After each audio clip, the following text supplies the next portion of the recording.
kemurahan-Mu. Kau rancangkan masa depanku penuh dengan harapan. Oh, aku ada saat ini, semuanya karena kasih-Mu.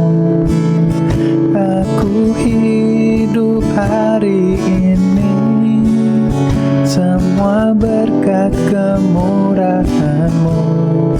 Terima kasih Yesus, Engkau sangat baik, teramat baik. Aku ada saat ini, semuanya karena kasih-Mu. Aku hidup hari ini, semua berkat kemurahan-Mu. Terima kasih Yesus, Engkau sangat baik, teramat baik bagiku. Yesus, Engkau sangat baik, teramat baik. Aku ada saat ini, semuanya karena kasih-Mu. Aku hidup hari ini, semua berkat kemurahan-Mu. Terima kasih Yesus, Engkau sangat baik, teramat baik bagiku. Yesus, Engkau sangat baik, teramat baik bagiku.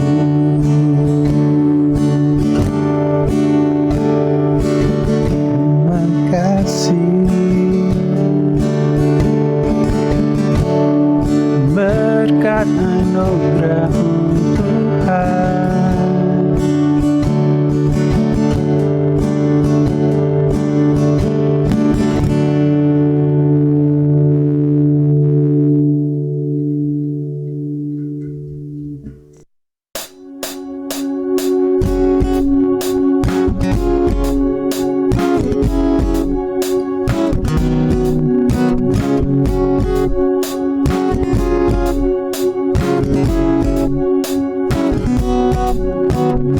Lord, you are good and your mercy endureth forever.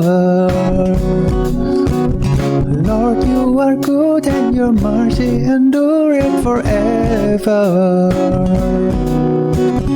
People from every nation and tongue, from generation to generation, we worship you.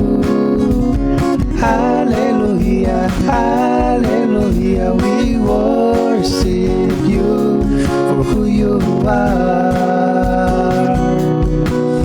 We worship you. Hallelujah, hallelujah, we worship you for who you are. You are good.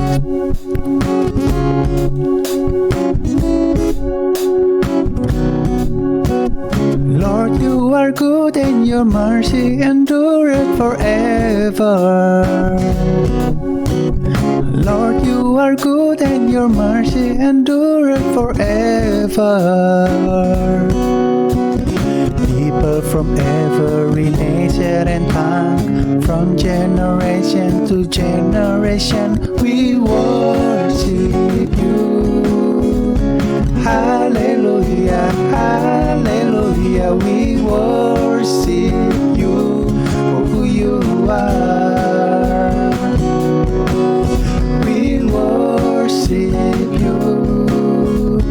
Hallelujah, hallelujah, we worship you for who you are. You are good. Yes, you are, yes, you are. So good, yeah. Yes, you are, yes, you are. You are good all the time, all the time. You are good, you are good all the time, all the time. You are good, you are good all the time, all the time. You are good, you are good all the time, all the time. You are good.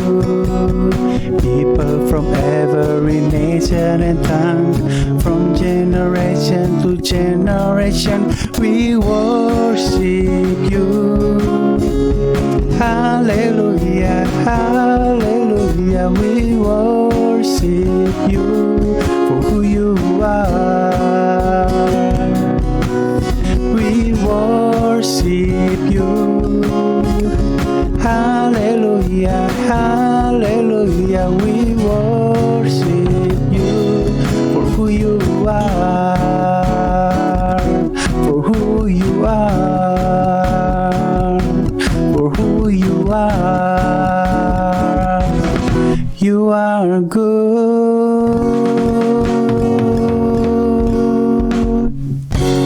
Hallelujah. Shalom, ich begrüße euch heute zu meiner ersten Predigt im neuen Jahr 2022. Shalom, saya menyambut saudara-saudari sekalian pada khotbah saya yang pertama di tahun 2022 ini. In unserem Jahresthema Alive in Clarity oder in Deutsch Leben in Klarheit sprechen und lernen wir im Januar über First Things First oder das Wichtigste zuerst. Dalam tema tahun ini yang berjudul Alive in Clarity atau dalam bahasa Indonesianya Hidup dalam Kepastian, kita akan berbicara dan belajar di bulan Januari ini mengenai First Things First atau hal yang terutama. Ja, First Things First. Das Wichtige zuerst, deshalb wollen wir zunächst beten. First things first, atau hal yang terutama duluan, sebab itu kita mau berdoa. Himmlischer Vater, wir danken dir für ein neues Jahr in unserem Leben. Allah Bapa yang di surga, kami bersyukur kepadamu untuk 1 tahun yang baru di dalam hidup kami. Lass dieses Jahr für uns ein erfolgreiches Jahr werden. Biarlah tahun ini boleh menjadi tahun kesuksesan buat kami. Herr Jesus Christus, lass deine Verheißungen wahr werden und dein Wiederkommen unsere Herzen erfreuen. Tuhan Yesus Kristus, biarlah janjimu menjadi kenyataan dan kedatanganmu kembali membuat hati kami senang. Heiliger Geist, gib uns Kraft und Mut, um den Anforderungen gerecht zu werden. Ya Roh Kudus, berikan kami kekuatan dan keberanian untuk memenuhi persyaratan-persyaratannya. Lass dieses Jahr das Jahr werden, in dem wir die Pandemie des Covid-19-Virus beherrschen werden. Amen. Biarlah tahun ini menjadi tahun di mana kami bisa mengatasi pandemi COVID-19. Amin. Bevor wir mit der Predigt beginnen, wollen wir unser Glaubensbekenntnis, die Deklaration gemeinsam sprechen. Sebelum kita memulai khotbah hari ini, mari kita sama-sama mengucapkan deklarasi iman kita. Wie immer spreche ich in Deutsch. Seperti biasa, saya akan mengucapkannya dalam bahasa Jerman. Satu, dua, tiga. Das sind gute Nachrichten. Ich bin durch Gottes Gnade gerettet, nicht durch meine Werke. Ich bin berechtigt, geändert und durch ihn gesegnet. Jetzt weiß ich, Alles geschieht für das Gute in meinem Leben, weil ich nach seinem Vorsatz berufen bin. Gemeinsam leben wir Gottes Ehre. Menschen sind unsere Mission. Gemeinsamkeit mit Gott macht Jünger. In der letzten Woche hat Pastor Cristiano über das Fasten im Gebet gesprochen. Ya, jadi minggu lalu Pastor Kenneth Kristanto berbicara mengenai doa dan puasa. Dabei hat er uns gelehrt, warum die Jünger von Jesus und wir auch warten müssen. Beliau juga mengajarkan tentang mengapa murid-murid Tuhan Yesus dan juga kita harus berpuasa. Heute will ich im Rahmen des Monatsthemas im Januar über the waiting, das Warten lehren. Hari ini saya mau mengajarkan tentang the waiting atau penantian sesuai dengan tema bulan Januari. Dabei will ich über das Wie wir warten können sprechen. Saya akan berbicara tentang bagaimana kita bisa menunggu. Grundlage ist die Bibel im Neuen Testament, die Apostelgeschichte. Dasarnya adalah kitab Kisah Para Rasul dalam Perjanjian Lama di Alkitab. Die Apostelgeschichte wurde von Lukas, einem Arzt und einem der 12 Jünger Jesu, geschrieben. Kisah Para Rasul ini ditulis oleh Lukas yang adalah seorang dokter dan salah satu dari ke-12 rasul. Lesen wir zunächst aus der Apostelgeschichte Kapitel 1, die Verse 1 bis 3. Selanjutnya kita mau membaca dari Kisah Para Rasul pasal 1 ayat yang pertama sampai yang ketiga. Ich benutze wie immer die Elberfelder Bibel. Seperti biasa, saya menggunakan Alkitab terjemahan Elberfelder. Den ersten Bericht habe ich verfasst, Theophilus, von allem, was Jesus angefangen hat zu tun und auch zu lehren, bis zu dem Tag, an dem er in den Himmel aufgenommen wurde, nachdem er den Aposteln, die er sich auserwählt, durch den Heiligen Geist Befehl gegeben hatte. Diesen hatte er sich auch nach seinem Leiden in vielen sicheren Kennzeichen lebendig dargestellt, indem er sich 40 Tage hindurch ihnen sehen ließ und über die Dinge redete, die das Reich Gottes betreffen. Lukas schrieb die Apostelgeschichte als einen Bericht an einen Mann namens Theophilus. Lukas menulis Kisah Para Rasul sebagai suatu laporan atau suatu buku kepada seorang pria yang bernama Theophilus. Er wies im ersten Vers darauf hin, dass er schon einen Bericht an ihn geschrieben hatte. Dalam ayat yang pertama ini, Lukas mengindikasikan bahwa sebelum ini dia sudah pernah menulis buku lain kepada Theophilus. Diesen Bericht kennen wir als das Evangelium von Lukas. Buku ini kita kenal sebagai Injil Lukas. Von Theophilus wissen wir nicht viel. Kita tidak tahu banyak tentang siapa Theophilus itu. Er muss aber ein einflussreicher und angesehener Mann gewesen sein, denn Lukas sprach ihn in Lukas Kapitel 1, Vers 3 mit hochverehrtem Theophilus an. Tetapi dia pastilah seorang yang berpengaruh dan dihormati, karena di dalam kitab Lukas pasal 1 ayat yang 3, Lukas memanggil Theophilus dengan sebutan Theophilus yang mulia. So sprach man nur Personen an mit hohem Rang, wie zum Beispiel Richter oder Vorsteher. Panggilan ini biasanya hanya digunakan untuk orang-orang dengan kedudukan tinggi, seperti misalnya hakim, atau panglima tentara. Lukas erinnerte in den Versen 1 bis 3 an die letzten Tage Jesu auf Erden. Di dalam Kisah Para Rasul ayat 1 sampai yang ketiga, Lukas mengingat tentang hari-hari terakhir Yesus di bumi. Dabei zeigte er noch einmal auf, dass Jesus seinen Aposteln einen Auftrag, ja, oder sogar einen Befehl durch den Heiligen Geist gegeben hatte. Lukas mau menyoroti di sini bahwa Yesus memberikan sebuah pesan atau bahkan sebuah perintah kepada rasul-rasulnya oleh Roh Kudus. Auch bekräftigte er im Vers 3, dass Jesus nach seiner Auferstehung noch 40 Tage unter ihnen lebte und über das Gottesreich lehrte. Lukas juga menekankan di dalam ayat ketiga bahwa setelah 40 hari setelah Yesus bangkit, ia ada di tengah-tengah mereka dan mengajar mereka tentang kerajaan Allah.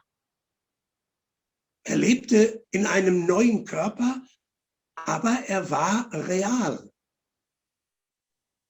Tuhan Yesus hidup di dalam tubuh yang baru, tetapi dia nyata. Er aß mit ihnen und war keine Erscheinung oder ein Gespenst. Ia makan bersama-sama mereka dan dia bukanlah suatu penampakan atau hantu. Jesus war durch und durch ein komplett lebendiges menschliches Wesen, in dem Gott war. Yesus adalah sepenuhnya manusia dan juga sepenuhnya Allah. Er hatte nicht einfach den Tod überlebt, sondern überwunden. Jadi Tuhan Yesus tidak hanya sekedar bertahan hidup, tetapi dia mengalahkan maut. Sein Leib wurde auferweckt und verherrlicht. Jadi tubuhnya sudah dibangkitkan dan dipermuliakan. Lesen wir weiter in der Apostelgeschichte, Kapitel 1, die Verse 4 und 5. Kita mau baca lebih lanjut di dalam Kisah Para Rasul pasal 1 ayat yang keempat dan yang kelima. Und als er mit ihnen versammelt war, befahl er ihnen, sich nicht von Jerusalem zu entfernen, sondern auf die Verheißung des Vaters zu warten, die ihr, sagte er, von mir gehört habt. Denn Johannes tauft mit Wasser, ihr aber werdet mit dem Heiligen Geist getauft werden nach diesen wenigen Tagen. In diesen beiden Versen befahl Jesus seinen Aposteln, auf die Verheißung des Vaters in Jerusalem zu warten.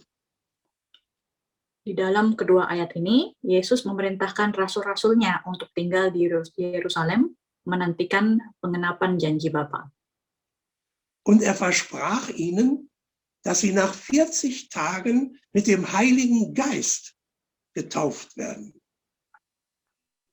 Dan ia berjanji kepada mereka bahwa setelah 40 hari mereka akan dibaptis dengan Roh Kudus. Er hatte ihnen auch versprochen, nach seiner Entrückung in den Himmel, dass er wiederkommen wird.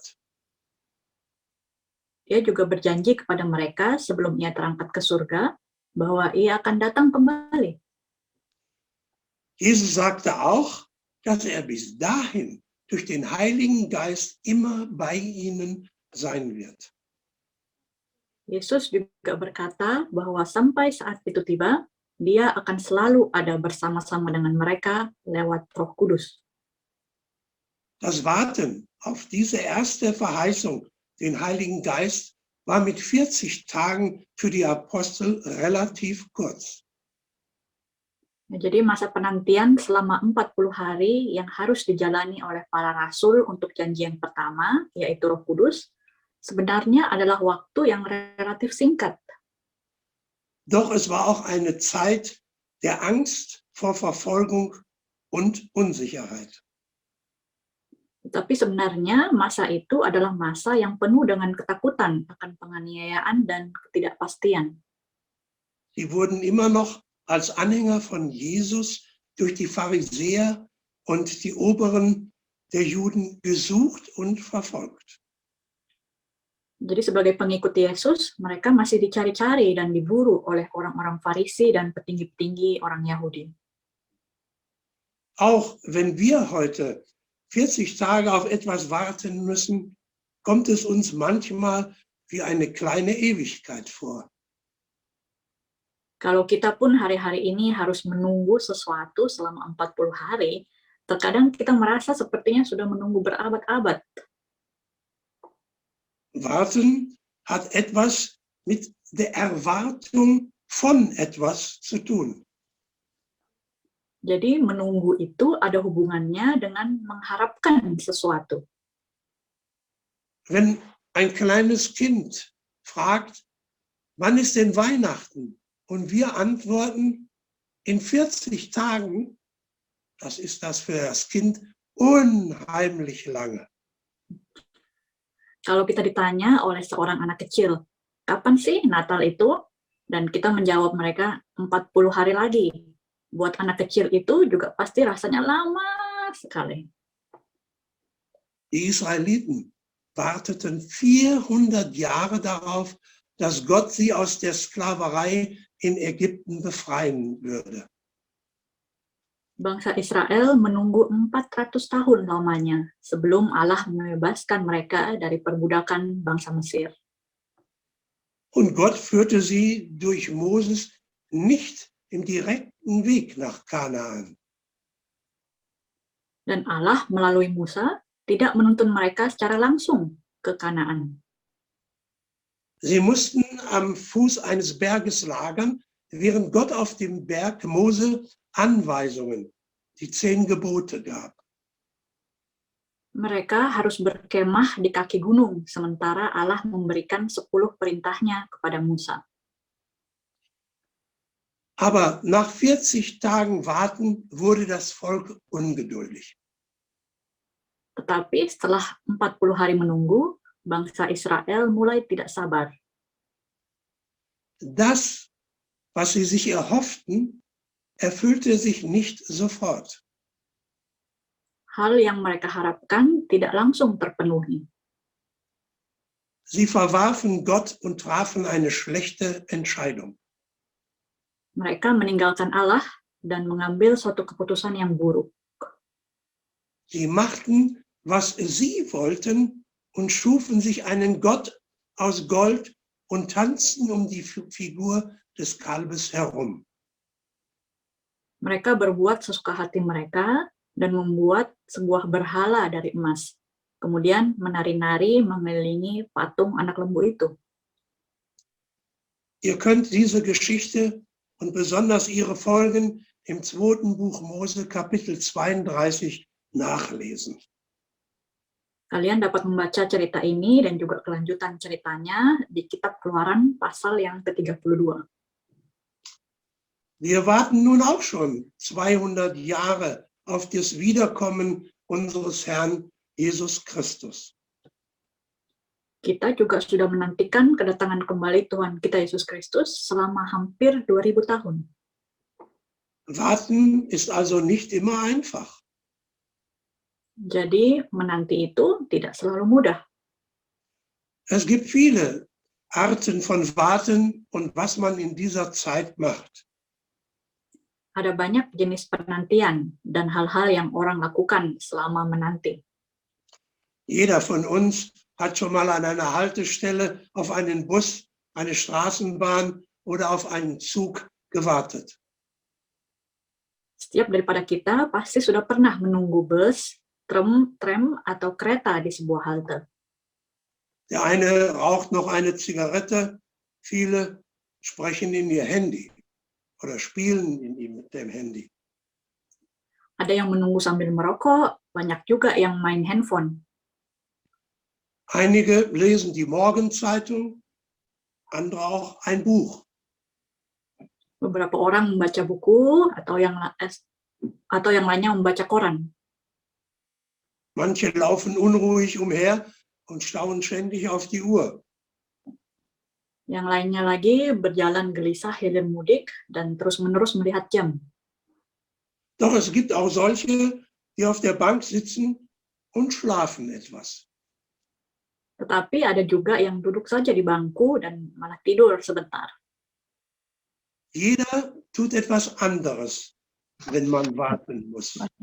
Manche tun aber nichts. Setiap orang melakukan hal yang berbeda-beda ketika mereka harus menunggu. Tetapi ada juga yang tidak berbuat apa-apa. Und Gott wartet auch auf uns. Dan Tuhan juga menunggu kita. Auf mich hat er 60 Jahre gewartet, bis ich meinen Platz in der Gemeinde Jesu eingenommen hatte. Tuhan menunggu selama 60 tahun sampai Pak Peter mengambil tempatnya di dalam jemaat Yesus. Und viele von uns fragen sich, wie komme ich zu Gott? Dan banyak dari kita yang bertanya-tanya, bagaimana saya bisa datang ke Tuhan? David gibt uns die Antwort im Psalm 25, Vers 4 und 5. Daud memberikan jawabannya kepada kita di dalam Mazmur 25 ayat 4 dan 5. Deine Wege, Herr, tue mir kund. Deine Pfade lehre mich. Leite mich in deiner Wahrheit und lehre mich, denn du bist der Gott meines Heils. Auf dich harre ich den ganzen Tag. David nannte man auch Mann nach Gottes Herzen.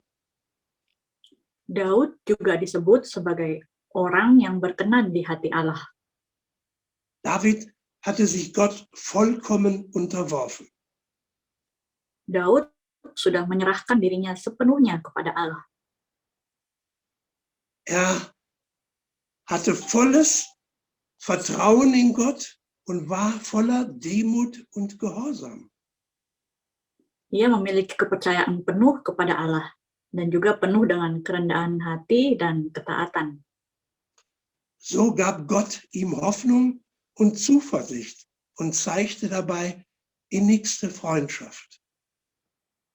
Allah memberikan kepada Daud pengharapan dan kepercayaan diri dan juga menunjukkan rasa persahabatan yang erat dengan Daud. David zeigte Respekt und vor seinem Gott und vor seinem Schöpfer. Daud menunjukkan rasa hormat kepada Tuhannya dan kepada penciptanya. Die meisten von uns mögen es nicht zu warten. Sebagian besar daripada kita tidak suka untuk menunggu. Wir haben das Gefühl, als versäumen wir etwas. Kita merasa seakan-akan kita gagal untuk melakukan sesuatu. Wir glauben, dass es Zeitverschwendung ist und uns beim Warten Chancen verloren gehen. Kita berpikir bahwa menunggu itu buang-buang waktu saja, dan dengan menunggu kita akan kehilangan kesempatan-kesempatan yang ada. Doch im Warten lässt Gott uns zu dem heranwachsen, wozu er uns bestimmt hat. Tetapi di dalam penantian, sebenarnya Tuhan membiarkan kita bertumbuh menjadi seperti apa yang Ia inginkan. Warten gehört zu unserem Weg zu Jesus. Penantian juga adalah jalan kita menuju Yesus. Nichts beweist unseren Glauben so gut, wie auf Gott zu warten, um Gebetserhörung zu erfahren. Denn wenn wir warten, zeigen wir unsere Unterwerfung unter ihn. Tidak ada yang membuktikan iman kita seperti menunggu jawaban Tuhan atas doa. Karena ketika kita menunggu, kita sedang menunjukkan ketundukan atau ketaatan kita kepadanya. Selbst Abraham, der Gott voll vertraute, konnte nicht warten. Bahkan Abraham sekalipun yang begitu percaya kepada Allah tidak dapat menunggu. Obwohl er die Verheißung von Gott selbst erfuhr, dass seine Nachkommen so zahlreich wie die Sandkörner am Meeresstrand und wie die Sterne am Himmel sein werden, konnte er nicht warten. Meskipun dia sudah mendengar sendiri akan janji Tuhan, yaitu bahwa keturunannya akan menjadi seperti pasir di tepi laut atau seperti bintang di langit banyaknya, tetapi dia tidak bisa menunggu. Ihr könnt die ganze Geschichte im ersten Buch Mose ab Kapitel 13 nachlesen. Kalian dapat membaca sendiri kisahnya nanti di dalam kitab Kejadian, mulai dari pasalnya yang ke-13. Nach 20 Jahren Ehe mit Sarai war er im Alter von 86 Jahren immer noch kinderlos. Setelah 20 tahun menikah dengan Sarai, dia tetap saja di usia 86 tahun belum mempunyai anak. Sarai überredete ihn, mit ihrer Sklavin Hagar zu schlafen, damit er ein Kind bekam. Sarai kemudian membujuk Abram untuk tidur dengan budaknya, yaitu Hagar, supaya dia mendapatkan anak. Sarai und Abraham wollten Gottes Verheißung in die eigenen Hände nehmen. Sarai dan Abram berusaha untuk mengenapi janji Tuhan dengan kekuatan mereka sendiri. So etwas ist nicht gut und der Ärger sollte nicht lange auf sich warten. Hal yang seperti itu tidak baik, dan tidak lama kemudian masalah pun datang. Als Hagar schwanger war, wurde sie stolz und übermütig gegenüber ihrer Herrin Sarai. Ketika Hagar mengandung, dia menjadi sombong dan memandang rendah kepada nyonyanya, yaitu Sarai. Diese wieder machte Hagar das Leben schwer und so beschwerten sich beide bei Abram. Sarai kemudian membuat hidup Hagar sendiri menjadi sulit, dan karena itu keduanya sama-sama mengadu kepada Abram. Nun hatte er den Ärger, weil er auf seine Frau gehört hatte. Sekarang jadi Abram yang kena masalah karena dia mendengarkan perkataan istrinya. Ein deutsches Sprichwort sagt, höre auf deine Frau, das ist wichtig. Es macht dich schlau und sie weiß es richtig. Ada sebuah pepatah dalam bahasa Jerman, dengarkanlah istrimu. Ini hal penting dan akan membuatmu menjadi pintar karena dia tahu lebih baik. Aber das stimmt also nicht immer. Tetapi patah ini juga tidak selalu benar. Abraham hätte besser auf Gott vertraut und wäre besser gehorsam gewesen. Lebih baik kalau Abram percaya dan taat kepada Allah saja. Denn der Ärger ging auch nach Isaaks Geburt weiter, weil Ismael, der Sohn von Hagar, immer Streit suchte. Karena masalah ini masih terus berlanjut, bahkan setelah Ishak lahir, karena Ismail, putra dari Hagar, selalu mengajak bertengkar. Deshalb, warten ist ein Akt des Gehorsams. Karena itu, menunggu adalah sebuah bentuk dari ketaatan. Deshalb, höre nicht immer auf deine Frau, sondern vertraue auf Gott. Oleh karena itu, jangan selalu mendengarkan istrimu, tetapi percayalah kepada Tuhan. Bei Jesaja Kapitel 40, Vers 31 lesen wir, Di dalam kitab Yesaya pasal 40 ayat ke-31 bisa kita baca.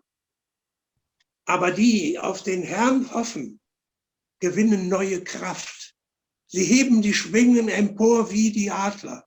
Sie laufen und ermatten nicht. Sie gehen und ermüden nicht. Ich war noch nicht lange mit Hedy verheiratet, als wir spät in der Nacht mit dem Auto nach Hause fuhren. Saya belum lama menikah dengan Ibu Heidi ketika suatu malam kita pulang terlambat dengan mobil.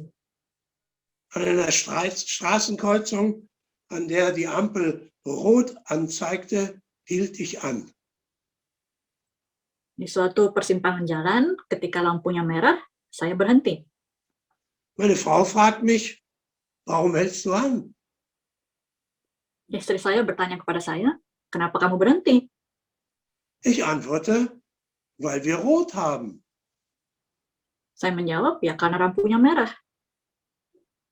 Aber, sagt sie, an den anderen Straßen steht doch keiner.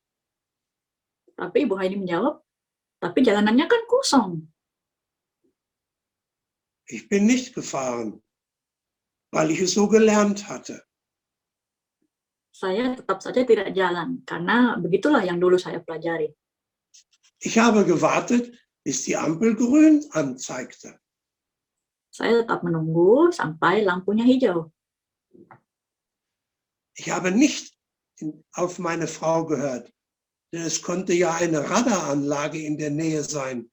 Oder genau in dem Moment, wenn ich gefahren wäre, wäre sicher ein anderes Auto gekommen.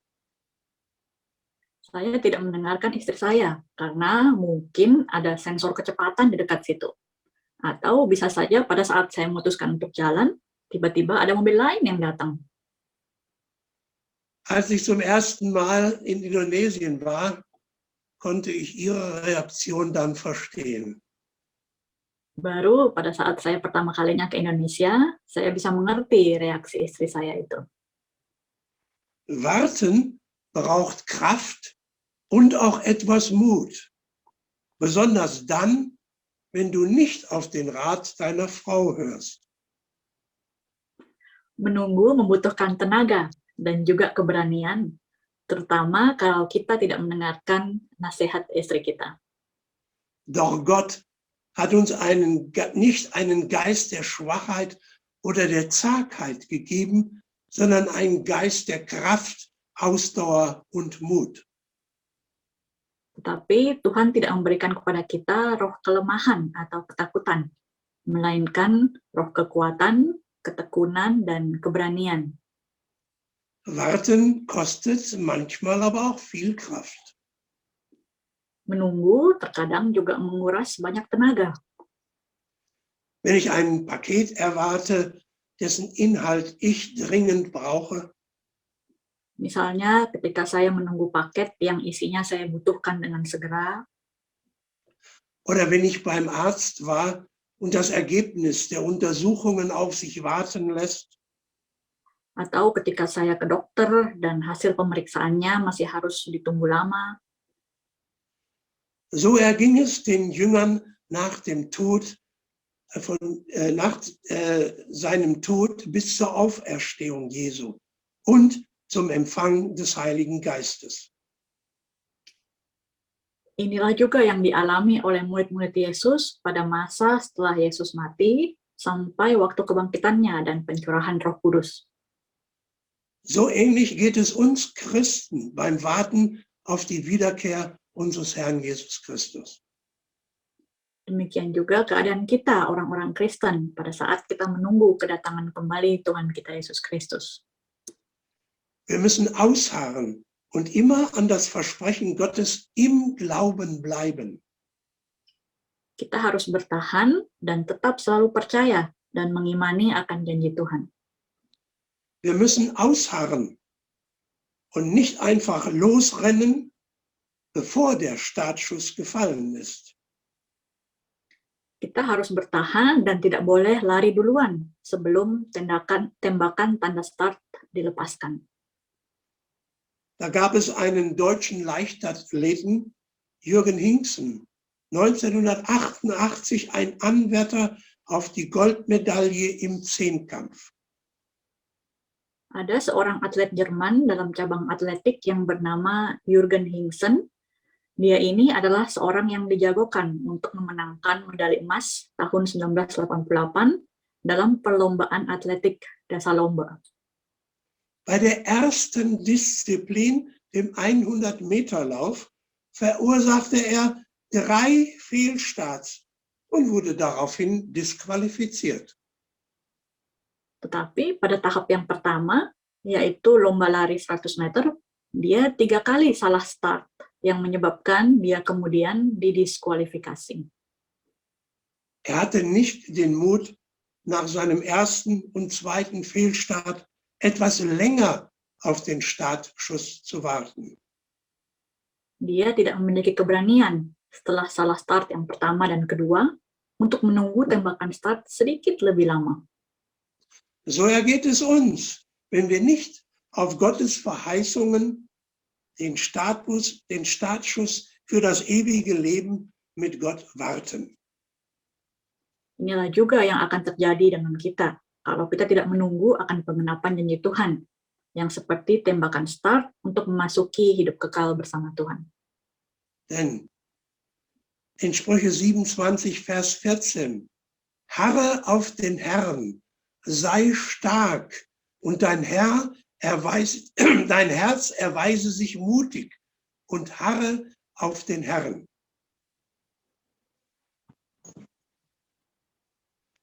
Mutig warten, das können nicht alle. Menunggu dengan berani, tidak semua orang bisa melakukannya. So wie Saul, der erste König von Israel. Seperti juga Saul, raja pertama bangsa Israel. Er stand vor einer großen Schlacht gegen die Philister und wartete auf den Propheten Samuel, der vor dem Kampf ein Opfer bringen sollte.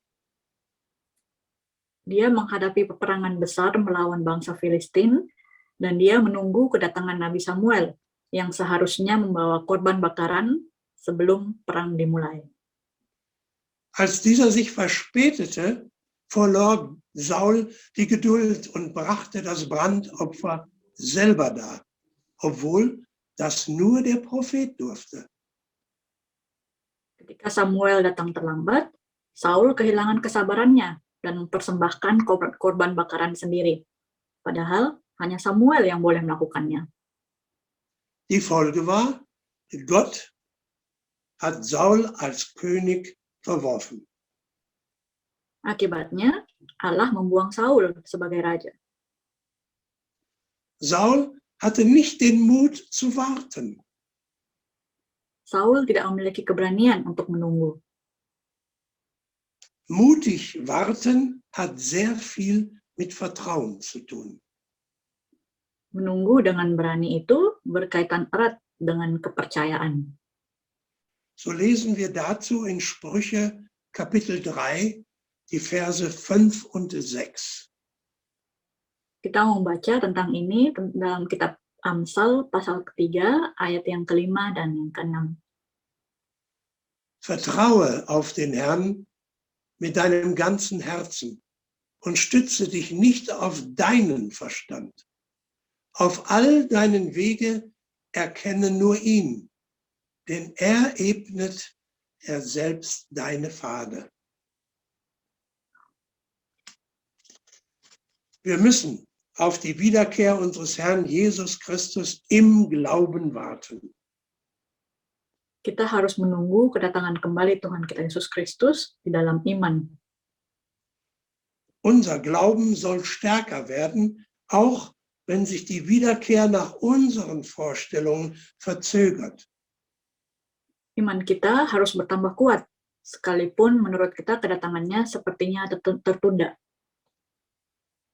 Eine Verzögerung ist keine Verweigerung. Penundaan bukanlah penolakan. Nein ist anders als noch nicht. Tidak, itu berbeda dengan belum. Du und wir sind noch nicht fertig.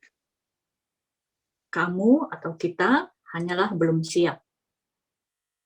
Tja, wie können wir mutig warten? Was müssen wir tun? Bagaimana kita bisa menunggu dengan berani? Dan apa saja yang harus kita lakukan? Erstens, wir müssen gehorsam sein, denn warten ist ein Akt des Gehorsams. Yang pertama, kita harus taat, karena menunggu adalah suatu bentuk ketaatan. Zweitens, wir müssen auf Gott vertrauen, denn seine Verheißungen sind bisher alle eingetroffen. Yang kedua, kita harus percaya kepada Tuhan, karena semua janjinya selama ini selalu menjadi kenyataan. Drittens, wir müssen die Zeit des Wartens nutzen, um im Glauben stärker zu werden.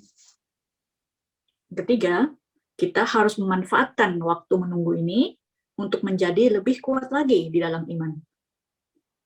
Viertens, wir müssen das Wort Gottes, die Bibel, täglich lesen. Yang keempat, kita harus membaca firman Tuhan, yaitu Alkitab, setiap harinya. Fünftens, wir müssen mit Gott immer in Verbindung bleiben, indem wir mit ihm sprechen und zu ihm beten. Yang kelima, kita harus selalu terkonek atau mempunyai hubungan dengan Tuhan dengan berbicara dan berdoa kepadanya. Und sechstens, wir müssen anderen berichten, wie Gott uns geholfen hat. Dan yang keenam, kita harus bercerita atau memberi kesaksian kepada orang-orang lain tentang bagaimana Tuhan sudah menolong kita. Wir sollten immer daran denken, bei Hebräer Kapitel 11, Vers 6 steht, Kita harus selalu ingat bahwa di dalam Ibrani pasal 11 ayat yang ke-6 tertulis, ohne Glauben aber ist es unmöglich, ihm wohlzugefallen. Denn wer Gott naht, muss glauben, dass er ist und denen, die ihn suchen, ein Belohner sein wird. Wir bekommen im Glauben durch den Heiligen Geist genügend Kraft und Mut, um auf die Verheißungen Gottes zu warten. di dalam iman oleh Roh Kudus, kita akan memperoleh kekuatan dan keberanian yang cukup untuk menunggu pengenapan janji-janji Tuhan. Deshalb ist Warten nicht umsonst. Karena itu, menunggu itu tidak sia-sia. Und der Friede Gottes, der höher ist als jeglicher Verstand, bewahre unsere Herzen und Sinne in unserem Herrn Jesus Christus. Amen. Dan damai sejahtera Allah yang melampaui segala akal akan memelihara hati dan pikiranmu dalam Kristus Yesus. Amin. Wir wollen beten. Mari kita berdoa. Himmlischer Vater, wir danken dir für deine Gemeinschaft und deine Verheißungen. Bapa di surga, kami bersyukur untuk persekutuan dengan Engkau dan untuk janji-janjimu. Herr Jesus Christus, wir danken dir, dass du uns von unserer Schuld befreit hast. Tuhan Yesus Kristus, kami berterima kasih kepadamu karena Engkau telah membebaskan kami dari dosa-dosa kami. Wir danken dir, dass wir durch deinen Tod am Kreuz und durch deine Auferstehung vom Tod uns vor Gott gerecht gemacht hast. Kami bersyukur karena kami sudah dibenarkan lewat kematian-Mu di kayu salib dan kebangkitan-Mu dari kematian. Heiliger Geist, wir danken dir, dass du uns mit Kraft und Mut versiehst, damit wir auf die Verheißungen warten können.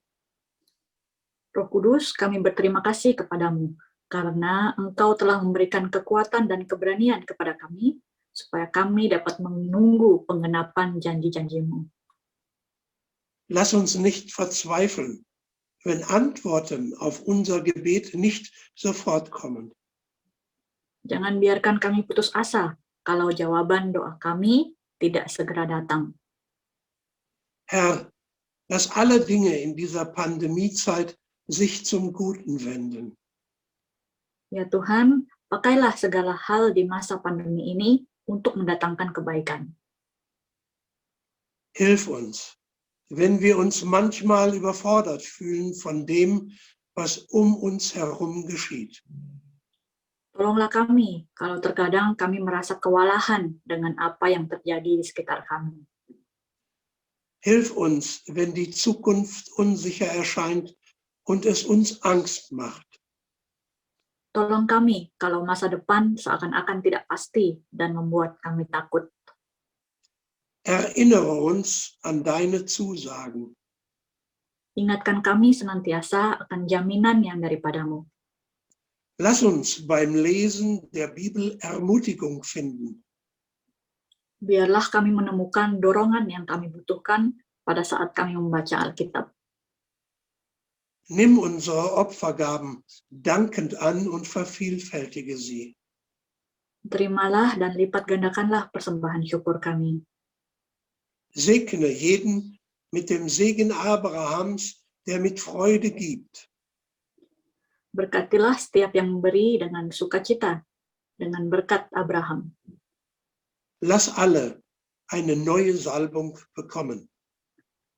Berikanlah kami semua urapan yang baru. Im Namen unseres Herrn Jesus Christus. Amen. Dalam nama Tuhan kami Yesus Kristus. Amin.